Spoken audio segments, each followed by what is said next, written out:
Michael Burry just went all in on the worst financial crisis in history. I've spent the past few weeks researching everything about Burry to finally uncover his intricate investment strategy.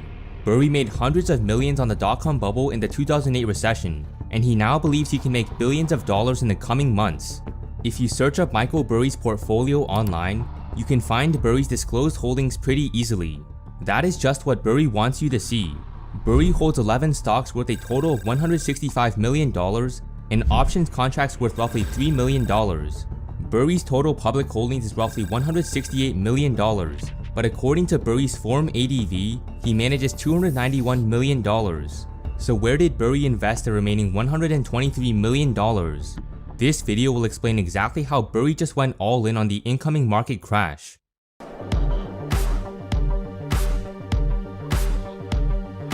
Before we get into Burry's confidential holdings, we have to talk about his publicly disclosed stocks and options. Michael Burry manages a hedge fund named Scion Asset Management, which needs to disclose its assets every quarter through 13F filings. A 13F filing is a form by the Securities and Exchange Commission that discloses institutional stock and options holdings. Every institutional fund manager that manages at least $100 million in assets must file a 13F filing. Michael Burry manages roughly $300 million, so he must complete a 13F filing by law. On page 3 of his latest 13F filing, you can see how Burry owns 11 different stocks and one put option. All of these stocks are bets on his short-term macroeconomic thesis. Burry expects inflation to continue to accelerate in a cyclical fashion, with prices spiraling upwards. With his inflation thesis in mind, Burry has chosen stocks that will thrive as inflation accelerates over the next few years. One of the key factors during inflation is input costs. Input costs are costs that occur during the creation of a product or service. Some examples of this include labor, material, fuel, buildings, and equipment. This is because if prices rise, input costs will as well, and consequently lower profit margins. For instance, airline companies are currently dealing with two major input costs: higher fuel prices and wages. Airlines have been raising ticket prices, but because inflation is constantly accelerating, airplane tickets must continuously rise as well. Higher ticket prices will reduce consumer activity, causing airline companies to experience lower profits. Michael Burry is fully aware of the importance of input costs during inflationary periods. He holds 11 stocks worth a total of $164.8 million that have a common theme. These holdings can be categorized into 4 categories: travel, tech, healthcare, and value. Burry's 2 holdings in the travel sector are going to benefit significantly from increasing oil prices. For example, Booking Holdings is an online booking company that earns a set commission on bookings. As ticket prices rise, so will the profit of Booking Holdings. The second holding, Onvinitiv, owns a company named in Canada that extracts natural gas. This means that as gas prices rise, so will Onvinitiv's profits. Michael Burry also owns tech stocks that have little to no input costs. Companies like Google and Meta are almost entirely based on the internet, which requires minuscule material costs. Burry's holdings in the healthcare sector have the characteristic of having strong pricing power, which is the ability to raise prices. Both Cigna and Bristol Myers have relationships and patents that give them substantial market share. Lastly, Burry also owns value stocks that are trading at a deep discount to their true value. Because the stocks are already trading below their true value, their valuations don't have as much room to fall. Even though I separated Burry's holdings in the 4 categories, most of the companies have very similar characteristics. Almost all of them have extremely high profit margins, major competitive advantages, strong pricing power, huge cash positions, and low valuations. The most important characteristic out of them all is pricing power. Warren Buffett once described pricing power as the most important aspect of any business, especially during inflationary periods. Having pricing power ensures that companies will continue to produce profits as inflation accelerates. Burry also holds put options on Apple stock. Put options are contracts to sell 100 shares of stock at a certain price. For instance, let's say there is a put option on Google stock that has a strike price of $3,000 and an expiration date of July 13, 2023. This put option gives the owner the right to sell 100 shares of Google at $3,000 by July 13, 2023. Burry has options contracts to sell 206,000 Apple shares, but we don't know when they expire or how much they cost. Based on the current options prices, we can safely estimate the contract price at roughly $15 per contract. This means that Burry only has roughly $3 million worth of Apple put options. The reason why Burry is buying puts on Apple is because of its high input cost for its hardware products. iPhones contain a convoluted set of parts that are assembled to create the final product. These parts are all input costs to make the iPhone. So now we covered Burry's disclosed positions that are worth an estimated amount of $168 million. But with that being said, where is the remaining $123 million that Burry manages? By using the process of elimination, I was able to find out where Burry is betting his remaining funds. There are 6 places where Burry could be investing the remaining funds. He could be holding cash, betting on forex exchanges, purchasing commodities and farmland, shorting stocks, shorting crypto, or betting against bonds. The reason why I listed these options is because they do not have to be disclosed to the public through SEC filings. The options that I listed are basically the only places where Burry could be investing his funds. We can rule out cash because Burry expects cash to lose its value at a frightening pace. So what about the forex exchange? The forex exchange is a global marketplace where people exchange government-backed currencies, also known as fiat currencies. Forex trading would involve betting that certain fiat currencies will outperform others. For instance, investors could bet on the Chinese yuan outperforming the dollar by exchanging the dollar for the yuan. This would allow the investors to exchange a yuan back for the dollar if the yuan goes up in value. While the dollar is depreciating at a fast pace, it has actually been doing well on the forex exchange. This is because other countries are printing even more money than the US dollar. Burry explained how when you see mention of the strong dollar, the almighty dollar, please remember this is only in relation to other fiat currencies. The dollar is not at all strong, and it is not getting stronger. We all see it every single day in the prices of everything. The issue with the forex exchange is that you have to bet on a currency outperforming another. And like Burry stated himself, he can't short the dollar because it's relatively strong compared to other currencies. The next option is for Burry to purchase farmland or commodities like gold or silver. We know that commodities and farmland are historically a strong hedge against inflation, but that's only when there is moderate inflation. Burry explained how historically, this chart shows good places to be during significant but relatively moderate inflation. In a modern hyperinflation, best assets might be somewhat different. In Venezuela, Argentina, Zimbabwe, etc., even farmland wasn't safe from confiscation or punitive taxation. During hyperinflation, governments typically try to maintain their currency's power to prevent a revolt. Because a drop in a currency's value puts the government in a weak position, the government typically taxes or confiscates assets that are performing well to save its currency's value.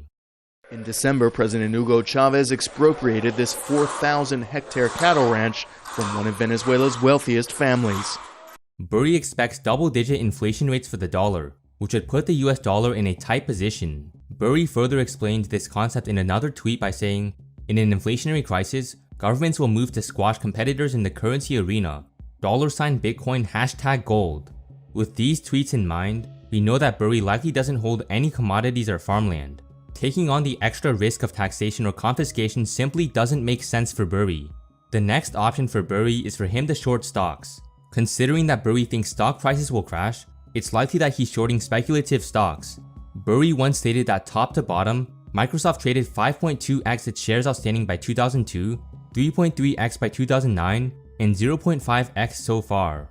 Amazon traded 5.7x by 2002, 6.6x by 2009, and 0.9x so far.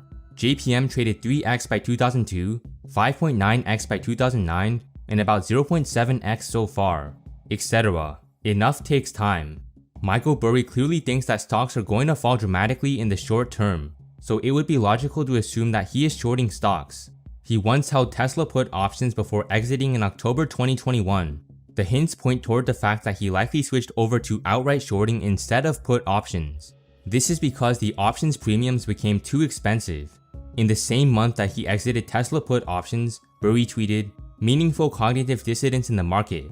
80, 90, 100% implied volatility on puts 2 years out. Make roughly 1 extra money on at-the-money put if the underlying remarkably goes to 0 in 2 years.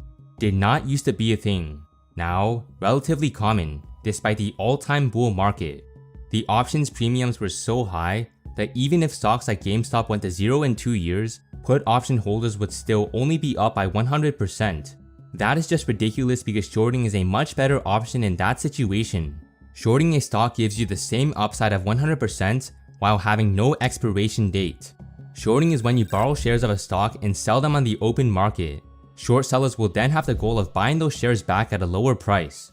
For example, let's say I sold 100 shares of a stock for 40 euros and bought it back for 35 euros. Because I bought the shares for 5 euros cheaper, I am now making 5 euros for every share, which is 500 euros in profit. So instead of buying stocks at a low price and selling them at a high price, short sellers do the inverse by selling stocks and trying to buy them back at a lower price. This gives you a maximum upside of 100% if the stock falls to zero, which was exactly the same as the upside for GameStop put options. Burry likely switched over to shorting Tesla stock instead of buying put options for this reason. In late April of 2022, Burry ranted on those who hate short sellers by saying, "If I had pledged the majority of my shareholdings to support personal loans, I might hate short sellers too. But short sellers on a stock have nothing, zero, zilch, nada, to do with the success or failure of the underlying business." The fact that Burry is ranting against short selling haters shows that he is likely shorting stocks himself. Even though we don't know for sure, there is a high probability that Burry switched over to shorting stocks instead of buying put options. The fifth option is for Burry to be shorting cryptocurrencies. Michael Burry is bearish on cryptocurrencies due to their speculative nature. Burry has looked into shorting crypto before, but he has decided not to. In an email to CNBC in late 2021, Burry explained, "I've not been shorting cryptocurrencies at all, and I'm not now. I believe that cryptocurrencies are in a bubble, and that most in it do not understand it well. This allows us to rule out shorting crypto as a possibility." The last option for Burry is for him to short bonds. Luckily for us, Burry basically confirms that he was shorting bonds in a tweet he posted. Burry tweeted in late 2021, "For what it's worth, I've never shorted any cryptocurrency. This is my third bubble, and the biggest. I've learned a thing or two." 30-year treasuries on the other hand. Shorting through 30-year treasury bonds is likely by far Burry's biggest bet. So why would Burry short 30-year bonds? The 30-year treasury bond yield is currently at roughly 3%, so bond investors will receive a 3% annual return if they hold the bonds for the full 30 years. Bond yields and bond prices are inversely correlated, so an increase in the bond yield would lead bond prices to fall. Generally speaking, a rise in interest rates affects long-term bonds more. A 10-year bond price will fall much more than a 6-month bond as interest rates rise. The relationship between the bond yield and the bond price is an exponential relationship. The blue line in this graph is what people might think the relationship between yields and prices is. In actuality, the red line shows the true relationship, which is exponential. This relationship is called positive convexity. By shorting 30-year treasury bond yields, Burry is shorting the most volatile bond. Michael Burry is known for taking on unprecedented levels of risk. He literally invented an entirely new security called credit default swaps in 2008. This new security allowed him to return 166% to his investors in the first quarter of 2008. Right, we bought basically short 8.4 billion of credit default swaps related to mortgages or financial companies. You must have been pretty confident that this thing was going to blow up. Well, we had a giant bet for us, and I was extremely confident in the outcome. In August of 2021, Burry purchased put options on the iShares 20+ year Treasury Bonds ETF before exiting later that year. Because options premiums are expensive, Burry likely switched over to credit default swaps and outright shorting. Credit default swaps are like insurance for bonds. If you buy earthquake insurance for your house, you have to pay a monthly fee to insure your house. The insurer will make money every month as long as there is no earthquake. However, in the case that there is an earthquake, the value of your earthquake insurance will suddenly be worth thousands of times more than the amounts you paid. Credit default swaps are like buying insurance for bonds. As long as the bond doesn't default, then investors have to keep paying the monthly insurance bill. If the bond defaults, then the credit default swaps insure the value of the bond.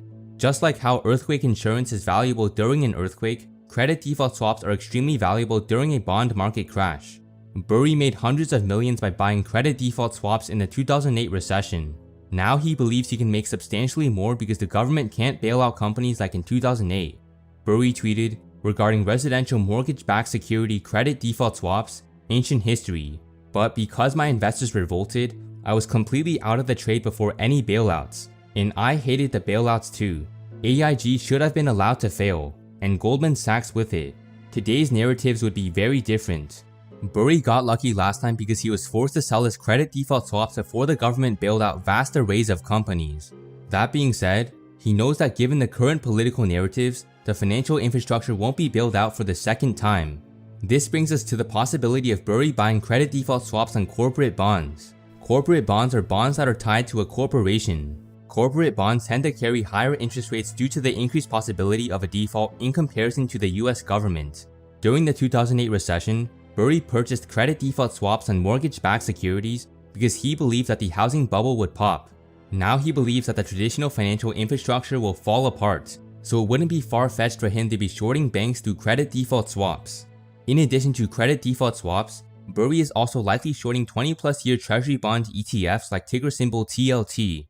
This is because the options premiums were too high, so he had to exit his put options on bonds. We talked about how Burry is most likely shorting bonds and stocks with his remaining assets, but he could actually be shorting a person as well. This might be unconventional, but Burry was once holding put options on ARK Invest. He tweeted in late 2021, in 1929, 1973, 2000, and 2008, a better short than any company was the guy who would be buying all the way down. Burry has publicly spoken against Cathie Wood, the CEO and CIO of ARK Invest.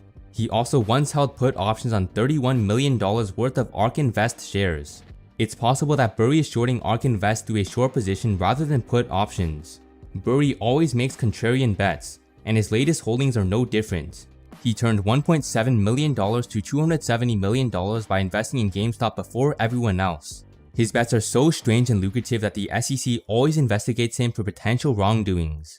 Burry knows that his shocking predictions are going to become true, and movie directors have been eager to get him on for The Big Short too. Someone asked Burry in June 2021, "Have they contacted you to make a new movie yet, Mike?" Burry responded by saying, "Believe it or not, yes. This tweet will self-destruct in..." While the world is still asleep, Burry recently made the boldest of his predictions. He now believes that World War III is about to start following the shocking invasion of a new country. According to Burry, we're only halfway towards the end of the pain, and there's an entirely new phase of compression that's coming soon.